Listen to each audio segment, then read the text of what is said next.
Berani berutang, tambah hutang. Karena semakin banyak berutang, semakin dipercaya orang. Tapi jangan lupa bayar. Jangan lupa bayar. Jangan lupa bayar. Ya. Karena tujuan kita bertani adalah hasil. Jadi di mana menurut petani hasilnya lebih, ya silahkan saja, kan begitu. Dan ini sekaligus membuka wawasan kita tentang pertanian selain padi. Saya sangat berharap pemerintah mengharapkan petani-petani yang gagal di porang ini loh. Itu bukan saya aja. Banyak. Mungkin Bali itu ratusan mungkin. Ribuan Mungkin yang rugi. Apalagi sampai minjam kur di perbankan. Jadi tolong itu diperhatikan, kasihan mereka kan hanya bertani kan begitu. Nah, terkait pemerintah. Jadi harapan saya pemerintah itu saat sekarang ini kan menjerit petani paling pupuk, saat pupuk nggak ada. Yang perlu dilakukan pemerintah adalah jangan mempersulit petani. Betul. Sebab kalau bikin pupuk, banyak petani yang pintar bikin pupuk. Nah itu. Regulasinya jangan dipersulit. Masa petani bikin pupuk harus izin inilah, izin itulah, betul. ya kan? Itu kan petani, pemerintah justru mencekik rakyatnya sendiri. Saya agak berbeda nih. Jangan bilang petani kita goblok, petani kita pintar, petani kita bisa bikin benih. Ada di padi ada Pak Surono Danu, petani kita ada bisa bikin pupuk organik macam-macam. Banyak itu. Ya, tolong jangan dikriminalisasi para petani yang memproduksi pupuk sendiri. Nah, ini harapan saya selaku rakyat juga. Betul. Kepada Bapak Presiden terpilih Bapak Prabowo dan Bapak Wakil Presiden terpilih Bapak Gibran agar betul-betul memberantas para mafia pupuk.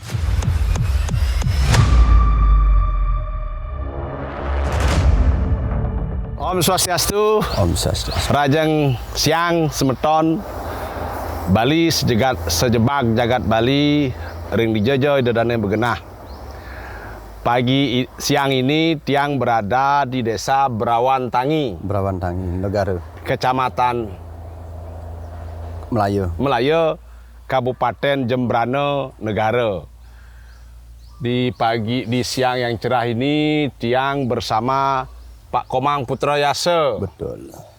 Beliau adalah seorang petani muda. Saya bilang muda karena belum lama. Belum cukup tua lah saya lihat, muda. Saya pikir lebih muda dari saya. Ya kan Pak Komang? Jadi beliau seorang petani yang mengkhususkan diri pada pertanian porang dan pertanian pepaya.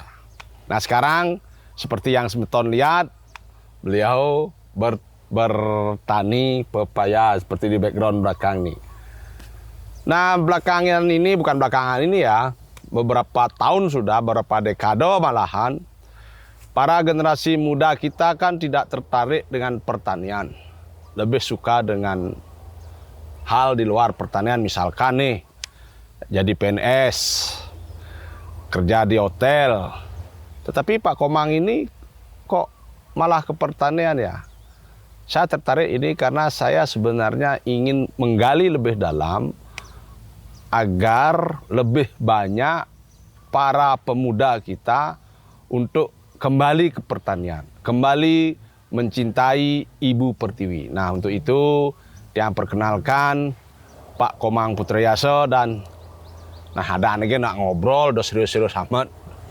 Siang persilahkan waktunya pada Pak Komang untuk menjelaskan sedikit kenapa bisa sampai kampeh ke pertanian yang padahal banyak ditinggalkan oleh para generasi seusia beliau bahkan di bawah beliau. Nih, Beli Komang, terus.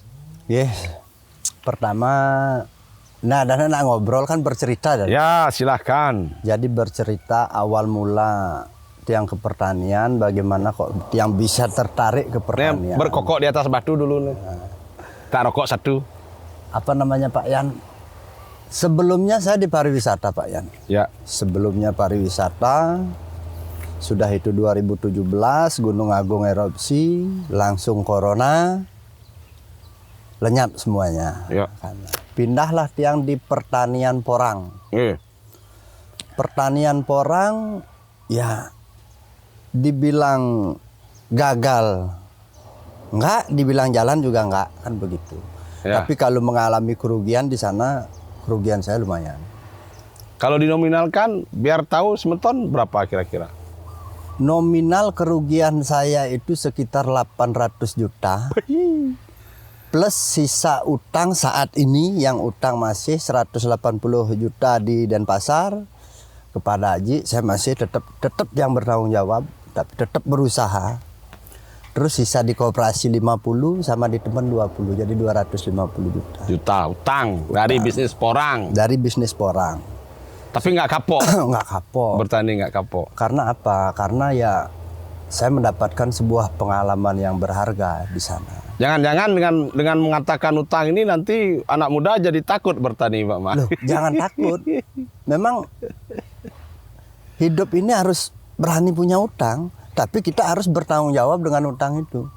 Kentan kocap sepeton nggih. Nah, kan begitu. Berani berutang, tambah hutang. Karena semakin banyak berutang, semakin dipercaya orang. Tapi jangan lupa bayar. Jangan lupa bayar. Jangan lupa bayar. Ya, kita jaga kepercayaannya. Bahkan yang mempercayai saya di pepaya ini, yang ajak ke Porang dulu, udah tua dia, malah udah 72 tahun umurnya. Bapak Sudirman, beliau di Porang, termasuk rugi juga, tapi tidak patah semangat. Tetap dia beralih ke pepaya, mengembangkan pepaya. Bahkan saat ini beliau ingin hasil Bali terjual di Bali. Kebutuhan Bali jangan sampai mencari keluar Bali. Saya fokus dulu Porang, Pak Man. Apakah, ini mohon maaf ya, saya masih lihat nih ada sisa-sisa Porang. Saya lihat. Apakah Porang itu tidak termasuk dalam mangke bisnis, Pak Man? Di mana pada saat awal-awalnya begitu rame-ramenya orang nanam porang. Kalau tidak salah sampai ke kampung saya juga itu. Ya. Bahkan mohon maaf nih saya sudah sampaikan, ada seorang pensiunan PNS ini, tidak saya sebut nama, nanam porang juga. Dan gagal juga sih. Gagal juga. Nah, apakah itu tidak merupakan satu bentuk mangke bisnis? Artinya bisnis yang memang dibuat sedemikian rupa, sehingga ujung-ujungnya yang rugi ya petani gitu. Ini penjelasan Pak Mang gimana kira-kira? Niki mohon maaf, tapi ya, pandangan tiang pribadi. Ya, ya enggak apa-apa, kan tiang orto aja Pak Man. Kalau pandangan tiang pribadi, itu dipakai bisnis. Murni bisnis? Iya, dagang bibit lah, segala macam. Jadi mangke bisnis? Betul.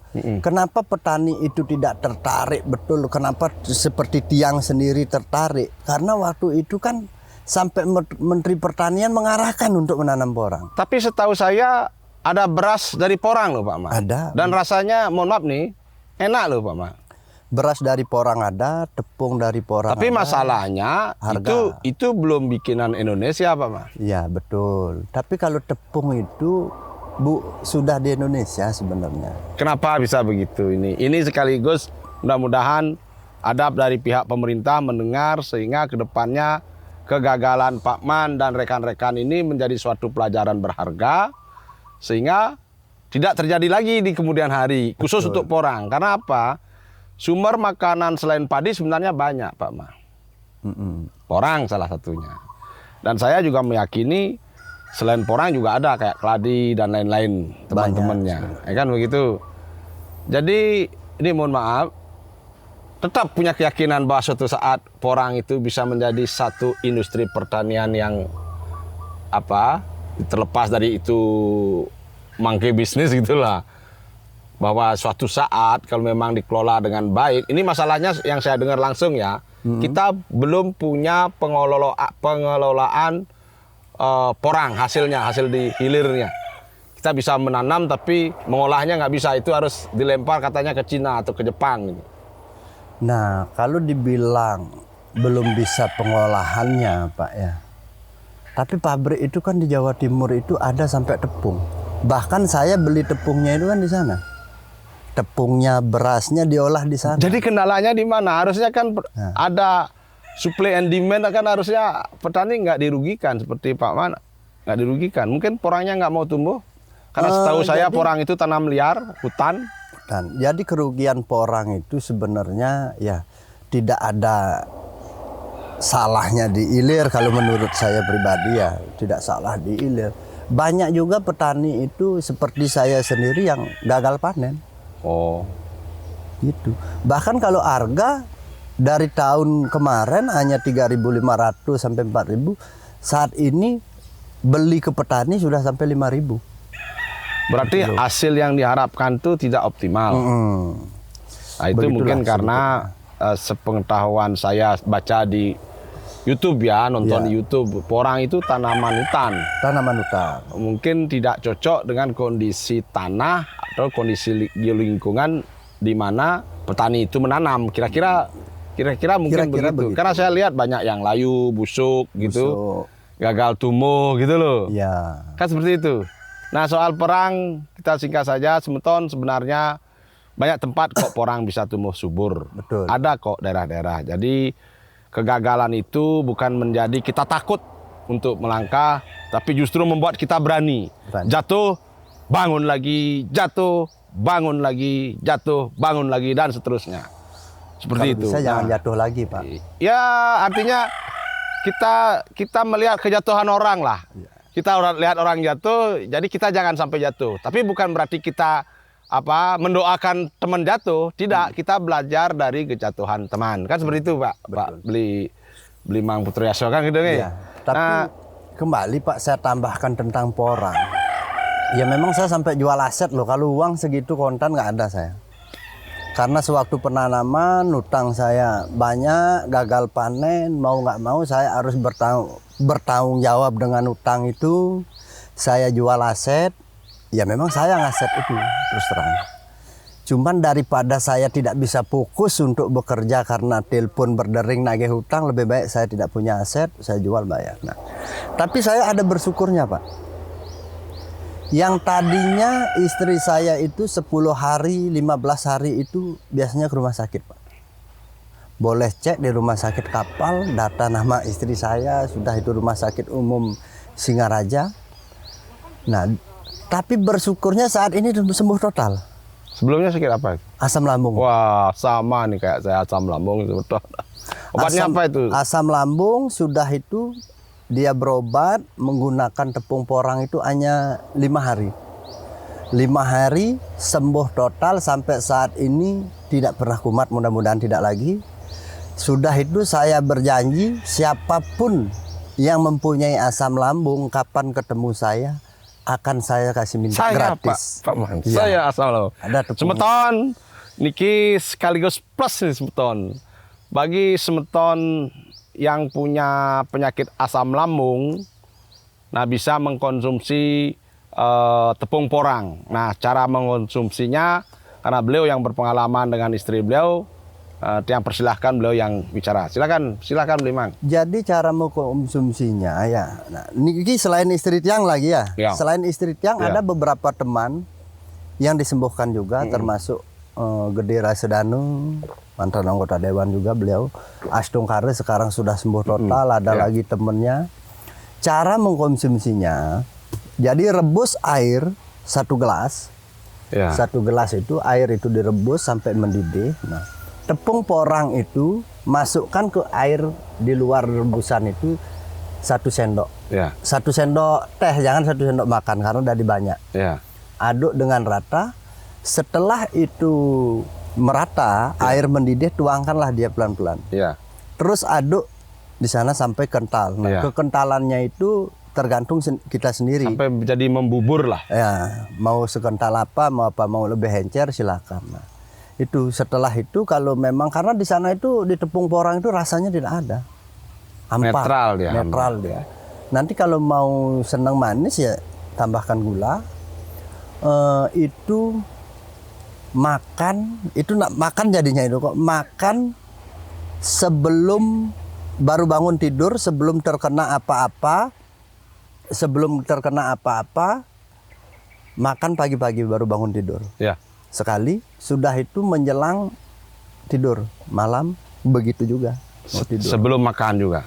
Apa sudah? Kalau itu kalau mau malam, mau tidur setelah makan. Setelah makan mau tidur. Kalau dengan paginya, takaran yang sama. Sama. Semeton ini yang perjelas lagi nih kepada para penderita asam lambung dimanapun berada, bisa dicoba didihkan 1 gelas air putih, kemudian ambil 1 sendok teh tepung porang, kemudian aduk-aduk sampai mengental. kemudian tunggu sampai hangat-hangat, dingin-dingin, nanti itu dimakan kan begitu? Iya, begitu. Itu di pagi hari sebelum semeton makan. Sebelum makan, Sebelum minum. makan, sebelum minum di pagi hari. Kemudian di malam hari lakukan hal yang sama, tetapi setelah makan, sebelum tidur. Nah itu singkatnya. Iya. Ini untuk orang yang pikir kita lompat sekarang ke pepaya. Ini kalau sekarang nih pepaya saya lihat banyak pepaya. Ini pepaya jenis apa nih Pak Mang nih? Ini pepaya jenis California. California. California itu bukannya di benih di Indonesia tuh. Iya, benihnya benih Benih lokal sebenarnya. Di lokal di Gianyar malah pembenihan. Nah, dulu awalnya kan di Jawa lah gitu umpama kira-kira, bukan di California Amerika kan. Bukan. Tapi biar entah alasan apa disebut California gitu. Betul. Coba sesuai pengalaman Pak Man ini ceritakan sedikit bagaimana tentang prospek pertanian pepaya ke depannya. Ke sekarangnya, kemarinnya, ke sekarang, dan ke depannya. Kalau prospek pertanian pepaya menurut tiang pribadi sama ya sebenarnya tiang ada juga tim kan ya bos juga Pak Sudirman, pemasarannya itu prospeknya bagus. Karena ini khusus ngirimnya untuk yang berat 1,5 kilo itu ke hotel, restoran, minimarket. Berapa sekarang per kilo?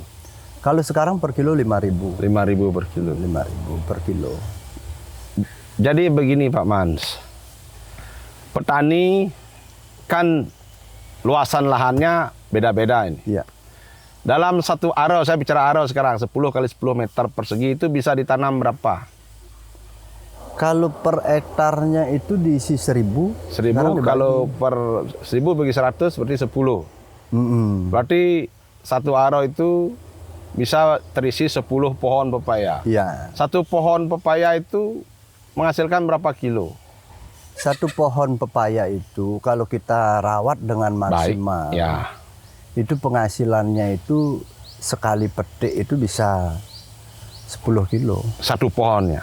Satu pohonnya sampai finish apa? Enggak, setiap minggu sekali. Setiap minggu, berapa minggu dia? Sampai panennya sampai 7 dia bulan. mati, sampai dia nggak produktif. 2 kali dia, 2 kali panen. 2 kali panen, setelah itu dia nggak produktif lagi. Ya nggak produktif, kita ganti tanaman yang baru. Berarti satu pohon itu menghasilkan 20 kilo dengan harga di petani 5.000. 5.000. Kira-kira 100.000 per pohon. Kira-kira 100.000 per pohon kali 10 pohon itu 1 juta. Ya betul. Itu tanamnya dari mulai benih sampai dia bisa tanam berapa bulan? 7 bulan. 7 bulan. 7 bulan berarti hampir mendekati padi. Betul. Jadi kalau dibanding semeton, kalau dibanding dengan pertanian padi, lebih berprospek pepaya California, apalagi kalau semeton bisa jual sendiri. Ya kan? Jadi eling semeton dan biayanya, saya pikir lebih murah daripada nanam padi. Hampir sama. Kalau saya melihat lebih murah karena satu aro, sekarang saya petani juga ya, saya petani padi juga. Nanamnya ya nggak seserius nanam padi, dan potensi kerugiannya juga nggak, menurut saya nggak, kalau pepaya ya nggak setinggi padi. Ya betul. Harganya juga nggak sefluktuatif padi. Seperti sekarang semeton, harga beras tetap mahal, tapi harga gabah di petani cuma 200.000 per aro semeton. Biar semeton tahu, saya nanam padi, ditawar 200.000 per aro, saya tebas saja bawa pulang.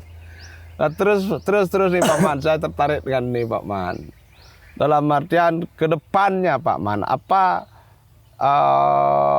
pesan-pesan Pak Man kepada para pemuda-pemuda yang sibuk nyari kerjaan, itu lamar kerjaan lah. Ini kan sebenarnya pekerjaan yang tidak terlalu sulit untuk dikerjakan. Betul. Nanam begini sih ditinggalin aja, kira-kira pepaya ya tumbuh aja kan begitu. Tapi hasilnya kan nggak maksimal Pak. Ya, memang ada perawatan, tapi kan it's not like tidak seperti sehari-hari gitu loh. Bisa ditinggal gitu loh. Karena pepaya itu sibuknya sekali, perawatannya itu paling 2 sampai 3 bulan. Setelah itu udah santai perawatan itu. perawatannya santai. Paling ya perawatannya sebulan 4 kali. Dan sepengetahuan saya, pepaya itu dibutuhkan. Mulai dari dagang rujak, dagang es buah, hotel, restoran, semua butuh pepaya. Dan pepaya juga mengandung vitamin A yang sangat bermanfaat bagi kesehatan mata ya Pak Man. Betul. Ya kan begitu Pak Man ya?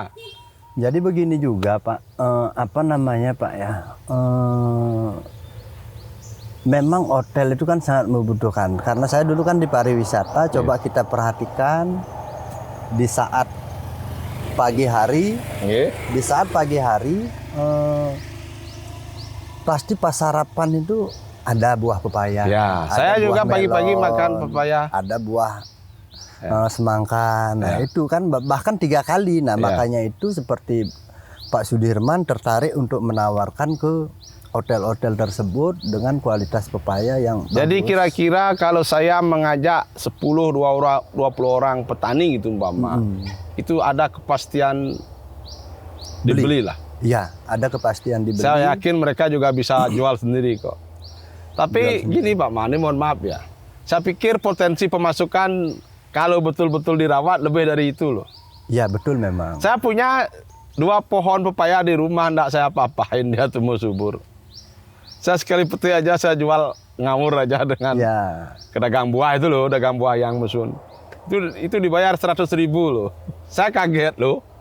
Ini dari hal yang tidak diharapkan menjadi sesuatu yang bisa menjadi harapan baru kepada petani-petani muda. Jadi nggak usah lah sibuk-sibuk melamar kerja ke sana ke sini, sehingga ini mohon maaf, mudah-mudahan pemerintah dengar ya, bisa menekan arus urbanisasi masyarakat pedesaan ke kota, sehingga bisa menekan kemacetan lalu lintas kan Pak Man.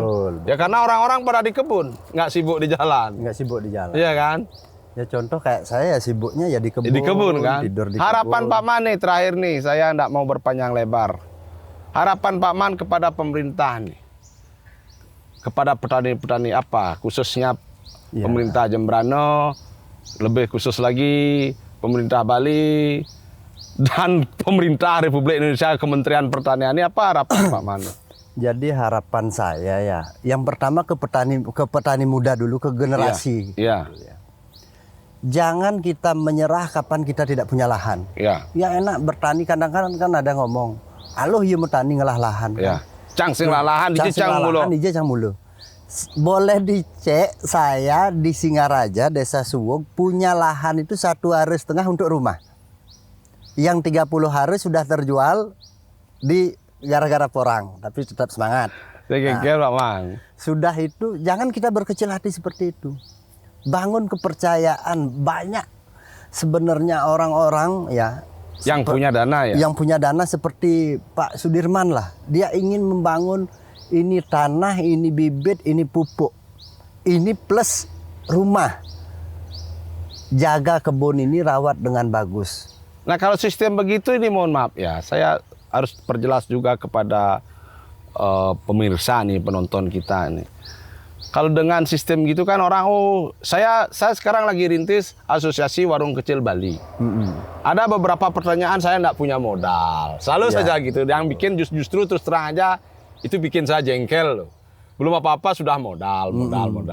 Nah kan juga nggak bisa dipungkiri banyak dari kita yang nggak punya modal. Betul. Nah kalau sistem begitu itu gimana bagi hasilnya? Gimana caranya? Apakah kita digaji dalam tanda kutip? Ataukah ada sistem bagi hasil? Ada sistem bagi hasil, tapi kan dibutuhkan betul-betul orang yang jujur, komitmen, bertanggung jawab, betul merawat itu sampai dengan panen agar beliau tidak mengalami kerugian karena pastilah. Sudah sering sekali yang dialami setengah permainan ditinggal. Begitu kan. Kebutuhannya berapa per bulan? Pasti beliau sudah tahu dong. Dia sudah tahu. Nah, silakan 50% per bulan. Tapi kembali kepada diri kita karena kita masih merintis bagaimana 50% per bulan itu apa Pak Man? Misalkan kebutuhan kita 100.000. 100.000 ya. Nanti beliau kasbonkan 50.000. 50.000 itu dari kita. Dari Pak Sudirman itu. Ya 50.000 dari Pak Sudirman, 50.000 dari kita. Ya bagaimana kita mengolah biar itu cukup kan begitu. Artinya tetap kita harus ada effort dari kita. Ya, Bukan mukono. bukan. Modal kontol doang gitu. Ya, jadi kan kita bagaimana caranya seperti saya ya makan seadanya. Jadi Tapi beliau juga di luar pepaya menyiapkan tanaman lain seperti seperti cabai, terong, cabai, tumpang sari berarti. tumpang sari. Biar si ya katakan penyakap lah ya. Ya. Biar si penyakap itu punya hasil yang lebih cepat. Hasilnya Pak Man, gimana nanti kalau sudah hasil? Ya hasilnya Cara bagi hasilnya gimana? ya sesuai ini kan cuman pasaran itu kan 25% penyakap kalau kita bermodalkan tenaga saja. Kalau kita bermodalkan tenaga aja, umpamanya kita dapat jual 100.000 gitu umpamanya. Ya kita dapat 25.000 kan begitu. Artinya dalam artian kalau umpama kita panen 10 ton itu umpamanya. Nah ya kali 1 hektar berapa panennya ke sana kalau 1 hektar? 1 hektar kalau kita betul-betul maksimal ya, Ya. perawatannya itu kali 1000 ya sekali petik itu bisa 1,5 ton 1 minggu. 1,5 ton.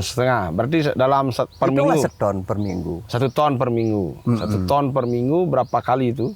Itu sampai menunggu buah ininya ya hitunglah sampai 5 kali. 5 kali, anggaplah 5 kali itu kita dapat 1.000-nya. Iya. 1 tonnya. 1 tonnya itu kali 5.000, 5 juta. 5 juta. Lumayan juga Berarti ya. 25%-nya kan 1.250.000. Nah, artinya kan dari totalnya itu kita 5 juta. Tapi ada hal lain lagi kan. Ya, ada hal lagi. Tapi lebih bagus lagi kalau kita bisa mulai dengan modal sendiri kan. Dengan modal sendiri ya kembali kita sebelum menanam kemana kita jual itu dulu Nah, ya. kalau sepengetahuan saya, kalau pepaya nggak sulit jual. Ya betul memang Dijual di seperti itu, pinggir jalan pun laku. Pak. Laku ya. Tapi kan Gitu. kembali Pak, kapan itu sudah menjadi panen raya community apapun, kan saat panen raya itu pasti anjlok langsung. Diatur, kan bisa diatur. Iya bisa diatur itu. Nah, Artinya seperti ini. Ini saya cerita sedikit semeton. Saya mantan Pekaseh Subak Sengempel ya.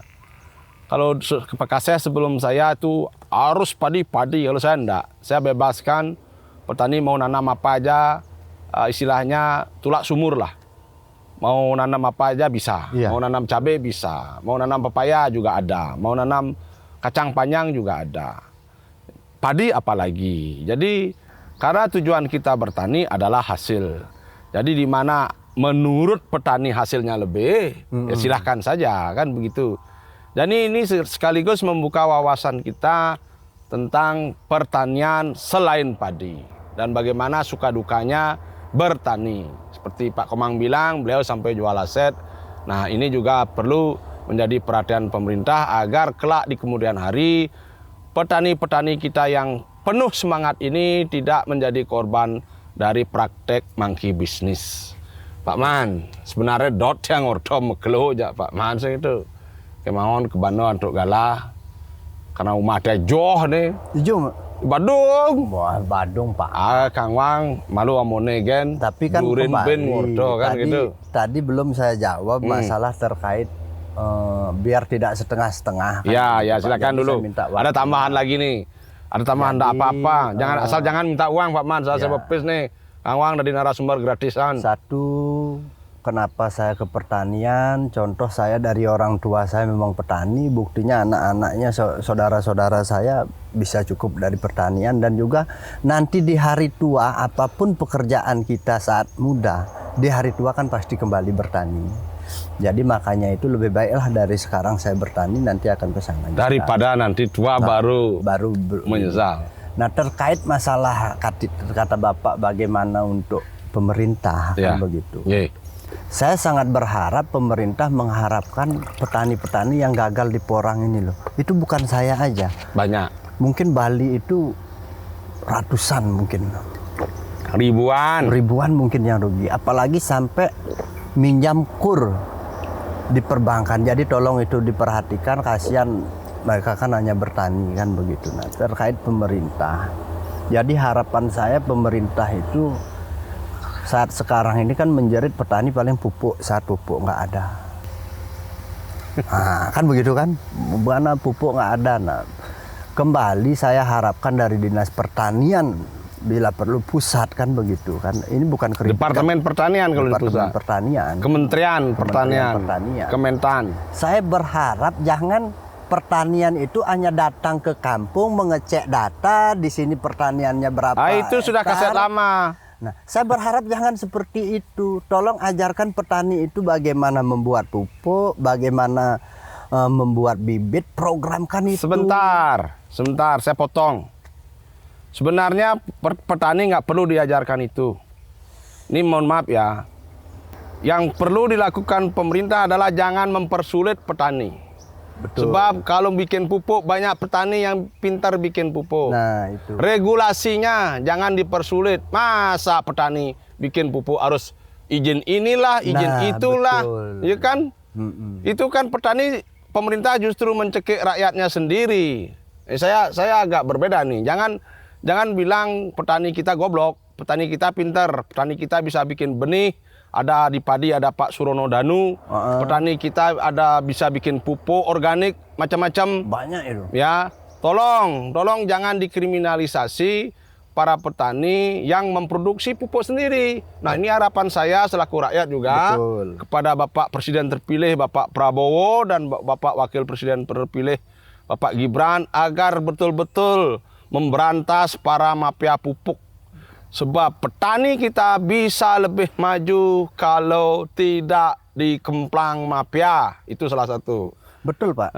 Ya kan? Jangan sampai seperti saya membuat pupuk nanti dipermasalahkan. Saya mendengar keluhan begitu, begitu. Ini pemerintah tolong dengarkan. Ada sudah keluhan begitu. Petani bikin pupuk tapi harus ada izin ini, izin itu, izin ini. For what? Untuk apa? Dia kan pakai sendiri, bukan untuk. Betul. Kalau toh dijual internal itu di koperasi petani Subak kayak atau apa kayak.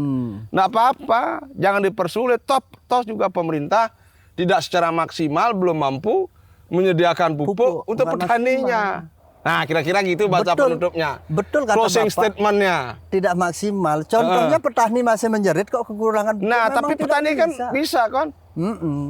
Itu loh, saya punya pengalaman begini. Ini saya sampaikan. Waktu saya jadi Pekaseh ya, saya simpan pupuk di rumah saya. Saya tidak simpan pupuk di Balai Subak. Saya didatangi oleh petugas Babin Kamtibnas dan Babinsa. Didatangi ke rumah. Ditanya, Pak Wayan, kenapa pupuknya di sini? Pak, saya tidak taruh di Balai Subak karena saya tidak bisa jaga 24 jam. Betul. Kalau hilang siapa tanggung jawab? Kalau di rumah saya, kalau hilang saya tanggung jawab. Jadi begini saja Pak, kalau pupuk ini ditengarai saya jual kepada pihak lain, Bapak langsung tangkap saya. Saya gitu kan? Betul Pak. Ini sebagai bentuk tanggung jawab saya sebagai pengurus Subak kepada Kramo Subak saya. Dan itu saya lakukan. Nah, jangan sampai masyarakat juga ditakut-takuti soal hal-hal yang lain. Itu tidak zamannya lagi. Udah nggak zamannya. Masyarakat sudah speak up seperti saya berani bicara. Betul. Itu loh. Nah, itu closing statementnya kira-kira Pak Mangi. Pokoknya semangat. Ya kan, pokoknya semeton dimanapun anda berada yang menonton podcast iseng-isengan ini, amatiran ini, karena dia juga bukan host profesional yang ngortong hawagen. Pokoknya tetap semangat. Sane durung ngajang demun nge. Pangten gagal paham semeton. Ini semeton di tiang Wayan Setiawan. Tiang Komang Putra Yase. Sinap di tiang Antuk Promo Santi. Om Santi. Om Santi Om. Rayu semeton, tetap semangat. Pokoknya harapan. Hidup petani.